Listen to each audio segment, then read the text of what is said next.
पहली तनख्वाह 200 रुपये थी। अच्छा, ये कोई 51 ईयर्स पहले की बात है। लेकिन वो 200 रुपये समझिए आज के, वो अप्रेंटिसशिप ही थी, 20-30 हज़ार रुपये के बराबर तो होंगे। और जर्नलिज्म में आने का फैसला खुद किया, वरना ख़ानदान के लोग राज़ी नहीं थे और बड़ी मुश्किल से गुजरे घर वालों को मनाने के लिए। खैर किसी न किसी तरह मान गए और 6-7 साल मुझ पर तरस खाते रहे कि किस मुसीबत में फंस गया।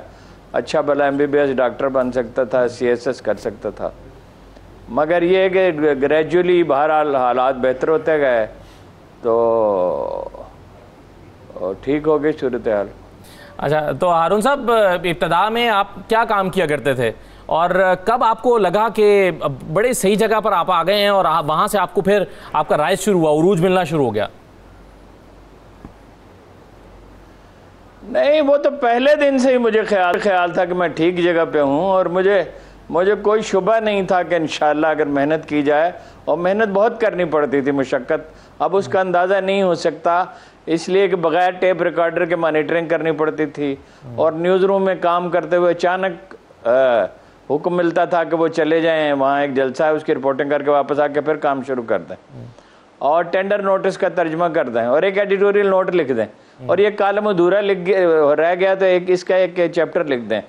हमारे उस्ताद थे कोहिस्तान में, तो वो कहते ये कॉलम आज मैं थका हुआ, ये तुम्हें मुकम्मल कर दो। शुरू में बड़ा अजीब लगता था, और एक एडिटोरियल नोट लिख दें, बड़ी घबराहट होती थी शुरू में तो ज़ाहिर है, लेकिन असातिज़ा अच्छे थे, बहुत सख्त काम लेते थे और टाइम का कोई तसव्वुर नहीं था उस वक्त। सुबह 11 बजे आमतौर पे जाते थे, कभी ज़रा तख़ीर से भी, कभी ज़रा पहले भी, और थक जाते थे तो चले जाते थे।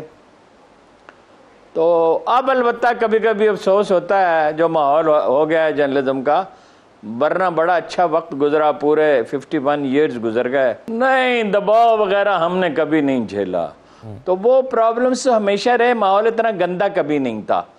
और फिर इस गंद के खिलाफ मीडिया उठा नहीं है, यानी मीडिया में बहुत कम लोग हैं जो ये आवाज़ उठाते हैं कि PTI वाले और नून लीग वाले क्या कर रहे हैं, और लेकिन उसका इलाज होता है। वो ब्रिगेडियर सुल्तान साहब थे एक पाकिस्तान आर्मी में, उनकी खुद भी एक किताब लिखी है और उनके बारे में बहुत लिखा गया। कहा जाता था कि ऐसा बहादुर सिपाही कभी पैदा नहीं हुआ। उन्हें तमगा भी दिया, यानी जो बेस्ट मिलिट्री कॉलेज है पाकिस्तान का, मिलिट्री कॉलेज जेहलम ने, कि ये हमारा सबसे बहादुर फर्जंद है। वो कहते थे दुश्मन उतना ही बहादुर होता है जितने आप बुज़दिल हों, और जितने आप बहादुर हों वो उतना ही झिझकता है, अगर आप ये तय कर लें। इसलिए अल्लाह के फजल से वो लम्हा तो हमारी ज़िंदगी में कभी नहीं आया ना। हमने दफ्तरों में ये देखा, दफ्तरों में भी बाज़ औक़ात ऐसा हो जाता था कि कोई आदमी जो है उसका रवैया ठीक नहीं है, तो इस्तीफ़ा उसकी खिदमत में पेश किया और कमरे से बाहर निकल गए। और हारून साहब, बहुत सारे ये रहा वो सेंसरशिप का ज़माना, मुख्तलिफ सियासी जमातों के बहुत से सरबराहान के साथ आपके ताल्लुकात रहे हैं। नवाज शरीफ साहब को बेनज़ीर भुट्टो साहिबा हों, आसिफ जरदारी साहब हों, अल्ताफ़ हुसैन हों या इमरान खान साहब हों, सबसे शाइस्ता सियासतदान आपने किसको पाया? चौधरी शुजात साहब को भी शामिल कर लें।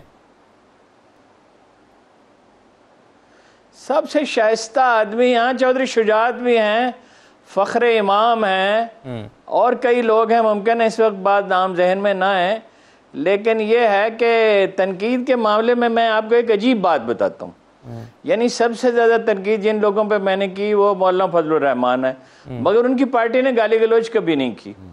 जमात इस्लामी वाले तनकीद करते हैं जवाब में, लेकिन कम ही करते हैं, मगर गाली गलौज उन्होंने कभी नहीं की। इस्लामी जमीयत तलबा वालों का रवैया अलबत्ता मुख्तलिफ था, एक ज़माने में उन्होंने धमकियाँ भी दी जब इमरान खान वाला वाक़या पेश आया। लेकिन मैं ईमानदारी से आपसे अर्ज़ करूँ कि एक ज़माने में कराहत और कोफ्त होती थी, अब कम होती है। अब ये बात समझ में आ गई जो जनाब जुनैद ने कहा था, जुनैद बगदाद ने, कि अज़ल से ऐसा ही होता है और अब तक ऐसा ही होता रहेगा, ये कारोबार दुनिया है। हुसैन बिन मंसूर हल्लाज से कहा था। अब हारून साहब, इस वक्त तो जर्नलिज्म जो है ना, उसके भी कुछ सहल पसंद भी हो गए हैं। हम देखते हैं व्हाट्सएप पे रिपोर्टिंग हो रही है, नहीं एक रिपोर्टर एक इवेंट को कवर कर रहा होता है, वो व्हाट्सएप ग्रुप में डालता है और वो सब अपने अपने इदारों में भिजवा देते हैं। यही वजह है कि एक गलती छपती है तो सब जगह पे वो गलत कोड हो जाती है और सुप्रीम कोर्ट अगले दिन सबको बुला लेती है। लेकिन एक ज़माना था, मैं चौधरी शुजात साहब की किताब पढ़ रहा था जिसमें वो कह रहे थे कि जब अपोजिशन की जमातों ने एक अलायंस बनाया तो उसमें वो इन कैमरा सेशंस थे। हमने सोचा कि इसकी कोई बाहर कवरेज नहीं हो, लेकिन अगले दिन वो अखबार में छप जाती थी। तो फिर कुछ दिन के बाद पता चला, जब एक सियासी रहनुमा जो बैठे हुए थे मीटिंग में, उनका पाँव टेबल में किसी के नीचे किसी से टकराया, तो पता चला एक रिपोर्टर वहां पर आके बैठ जाते हैं टेप रिकॉर्डर लेकर, और वो उसको कवर कर अगले दिन अखबार में छाप देते हैं। वो सऊद साहिर शायद उनके बारे में उन्होंने लिखा। तो ये रिपोर्टिंग के एक चैलेंजेस हुआ करते थे। आपको याद है किस तरह से जोखिम उठाना पड़ते थे रिपोर्टिंग के लिए? नहीं, देखिए, ओवरऑल रिपोर्टिंग का म्यार तो पहले से बेहतर हुआ है। इन्वेस्टिगेटिंग रिपोर्टिंग है। ये अलग बात है कि बाद लोग स्कैंडल की तरफ मायल हो गए। स्कैंडल कोई चीज़ नहीं है, आपको हकीकत वाक़या बयान करनी चाहिए। अच्छा शाह साहब, अभी एक जुमला जब हारून साहब ने कहा कि रिपोर्टिंग का म्यार अब बेहतर हुआ है, आपके ख्याल में आज के दौर में सहाफ़त ज़्यादा चैलेंजिंग है या पहले ज़्यादा चैलेंजिंग थी? मैं अर्ज़ करूँ कि ये चैलेंजिंग हर दौर में रही है। आज के दौर में इसलिए ज़्यादा है कि अब जो पहले जो रिसोर्सेज थे ना अखबार नवीसों के पास, वो कम होते थे। उनको फुटवर्क बहुत ज़्यादा करना पड़ता था, पैदल चल रहे हैं, साइकिल पे जा रहे हैं, या अब सारा कुछ मौजूद है। इसके बावजूद अगर एक रिपोर्टर नाकाम रहता है तो इसका मतलब है कि वो बड़ी नाकामी है। मेरे में कभी कभी सवाल ये आता है शाह साहब के अब तो जैसे बहुत सारे लोग इसलिए आते हैं कि उन्हें बहुत शोहरत मिलेगी टेलीविज़न पर या अच्छे पैसे मिलते हैं जर्नलिज्म में। उस ज़माने में लोग क्यों ये जर्नलिज्म ज्वाइन करते थे, जब आप 12 घंटे 15 घंटे आपने काम भी करना है, पैदल चलना है, फिर वो चैलेंजिंग भी है, ज़्यादा तनख्वाह भी नहीं थी। मैंने इब्तिदा में जो अर्ज़ की थी ना कि कम अज़ कम मेरी नस्ल है, हारून साहब के हमसे पहले जो लोग हैं वो बाई चॉइस आते थे, वो इसलिए नहीं आते थे कि तनख्वाहें मिलेंगी। बिल्कुल सही। अच्छा शाह जी, इस वक्त बहुत से नौजवान जो हैं वो अच्छे शेर कह रहे हैं, रहमान फारिस अच्छा कह रहे हैं, तहजीब बहुत अच्छा कह रहे हैं, उमैर नजमी हैं और अली ज़रियून हैं और बहुत सारे लोग हैं, कराची के कुछ दोस्त हैं। आपका पसंदीदा नौजवान शायर कौन सा है? यार ये आपने जितने नाम लिए ना, ये सारे बड़ा अच्छा शेर कह रहे हैं, और किसी एक का जिक्र इसलिए है कि सब अपना एक फ़िज़ा कायम करता है। शायर जो है अपनी जमालियात की अपनी एक फ़िज़ा जो है वो कायम करता है, और वो सारे मंजर जो है आपको अच्छे लगते हैं। जैसे फूल होता है ना, मतलब ये मुख्तलिफ़ कलर्स के फूल हैं, तो आपको गुलाब भी इसमें है, इसमें दीगर फूल जो हैं वो भी हैं, उनकी खुशबू भी मुनफरिद है, उनका जो रंग जो है वो भी मुख्तलिफ है। ये सारी चीज़ें आपको अट्रैक्ट करती है। तो आपने बिल्कुल ठीक नाम लिए। इसमें एक नाम और आप डाल लें, अम्मार का। अम्मार भी बहुत अच्छा शेर, बहुत अच्छा शेर। तो ये पाँचों छः जो है ये बहुत अच्छा शेर कह रहे हैं, इसमें कोई शक नहीं। तो कुछ सुना दें सर। मैं आपको वही जिसका आप जिक्र कर रहे थे वो सुना देता हूँ। और हारून साहब चूँकि उर्दू के, मैंने आपको कहना, हमारे दो उस्ताद यहाँ बैठे हैं जी, तो ज़रा संभल के संभल के सुना। हाँ, वो क्या कहें तुझसे कि किस किस के करम हैं हम हैं। वाह।